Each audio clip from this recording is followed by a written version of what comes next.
सुप्रभातम बच्चों, आज हम कक्षा नवम विषय संस्कृत से अष्टमा पाठ पढ़ेंगे। सिक्ता सेतु मीन्स होता है रेत का पुल। भाग 1 हम पढ़ेंगे। तो पढ़ने से पहले इसके बारे में हिंदी में बताया गया है, उसको पहले पढ़ लेते हैं। ध्यान दीजिएगा। प्रस्तुत नाट्यांश सोमदेव द्वारा रचित कथा सरित सागर के सप्तम लंबक पर आधारित है। 7म अध्याय पर यहाँ तपोबल से विद्या पाने के लिए प्रयत्नशील तपोदत्त नामक एक बालक की कथा का वर्णन है। तपोदत्त जो था वो तपस्या से विद्या प्राप्त करना चाहता था। उसके समुचित मार्गदर्शन के लिए वेश बदलकर इंद्र उसके पास आते हैं और पास ही गंगा में बालू से सेतु निर्माण के कार्य में लग जाते हैं। उनके मार्गदर्शन के लिए स्वयं इंद्रदेव आते हैं। उन्हें वैसा करते देख तपोदत्त उनका उपहास करता हुआ कहता है, ठीक है, तपोदत्त उनका मजाक उड़ाते हैं।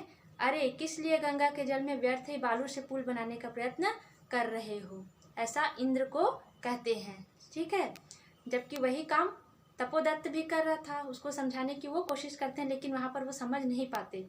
इंद्र उन्हें उत्तर देते हैं, यदि पढ़ने सुनने और अक्षरों की लिपि के अभ्यास के बिना तुम विद्या पा सकते हो तो बालू से पुल बनाना भी संभव है, ऐसा इंद्र ने कहा।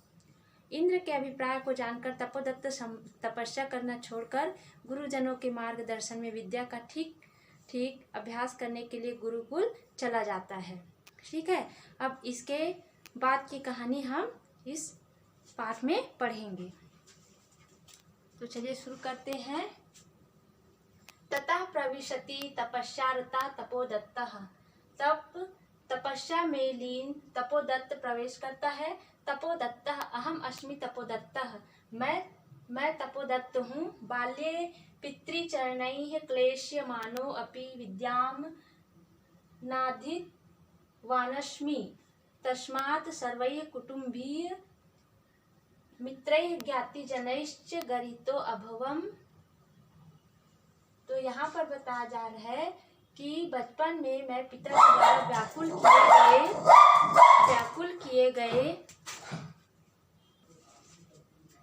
व्याकुल किए जाने पर विद्या ग्रहण नहीं कर पाया, जिसके कारण सभी कुटुंबी मित्रों और बंधु बांधवों के द्वारा अपमानित हुआ। ऊर्ध्व निश्वस्य हा विधे। लंबी सांस लेते हुए कहा, हा विधाता।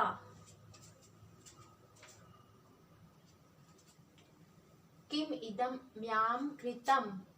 यह मैंने क्या किया। कीदृशी दुर्बुद्धि राशितदा। कैसी दुष्ट बुद्धि वाला था मैं। एतदपि न चिंतितम। इतना भी नहीं सोचा। यत क्या नहीं सोचा। यत परिधानै अलंकारै भूषितो अपि न शोभते। मतलब वस्त्र और आभूषण से शोभा नहीं देती।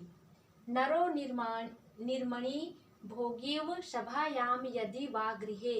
यदि मनुष्य घर में हो या सभा में हो या किसी सभा में हो, यदि उसके पास सब कुछ है, ठीक है, और विद्या नहीं है, तो वह सब कुछ होते हुए भी वह कुछ नहीं है, मतलब वह अच्छा नहीं है। यदि अगर इन शॉर्ट अगर बोला जाए तो उनके पास पद प्रतिष्ठा मान सम्मान धन दौलत सब है, लेकिन उनके पास अगर ज्ञान नहीं है तो वे सभी क्या है, व्यर्थ बताया गया है। किंचित विमृश्य, कुछ सोचकर। अब आज के लिए बस इतना ही। इसके आगे की कहानी हम नेक्स्ट वीडियो में पढ़ेंगे। तब तक के लिए धन्यवाद।